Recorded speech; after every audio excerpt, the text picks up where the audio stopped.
এই নোয়াখালী বিভাগ যদি বাস্তবায়িত না হয়, বাংলাদেশে আরেকটি বিভাগ আমরা বাস্তবায়ন করতে দিব না। বাস্তবসম্মত একটা বিভাগের জন্য আমাকে রক্ত দিতে হবে কেন?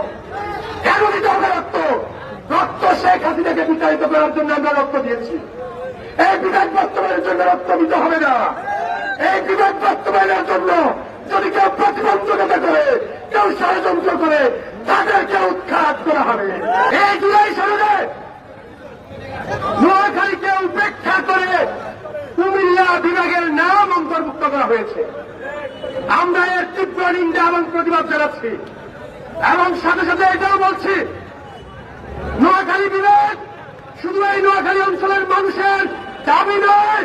নোয়াখালী বিভাগ এই নোয়াখালী অঞ্চলের, এই নোয়াখালী বৃহত্তর নোয়াখালী অঞ্চলের মানুষের অধিকার।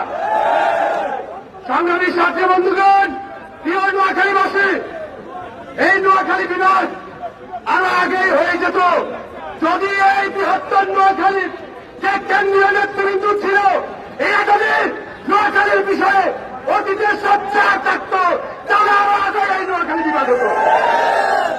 সবচেয়ে আশার দিক আমাদের এই তরুণ প্রজন্ম যারা নোয়াখালীকে ধারণ করে, আজকে নোয়াখালী, ফেনী, লক্ষ্মীপুর এই তরুণ প্রজন্ম নোয়াখালী বিভাগের বাস্তবতা বুঝতে পেরেছে এবং নোয়াখালী বিভাগের জন্য এই তরুণ প্রজন্ম সোচ্চার হচ্ছে। এবং এই তরুণ প্রজন্মের সাথে আমাদের সামনে দাঁড়িয়ে থাকা যে আমাদের অগ্রজ ভাইরা, তারা আজকে একাত্মতা পোষণ করছে। আজকে আমরা এখানে দাঁড়িয়ে বলতে চাই, এই নোয়াখালী বিভাগ যদি বাস্তবায়িত না হয়, বাংলাদেশে আরেকটি বিভাগ আমরা বাস্তবায়ন করতে দিব না। আজকে আমাদের অনেকেই স্লোগান দিয়েছেন, রক্ত লাগিয়ে রক্ত দে, নোয়াখালী বিভাগকে।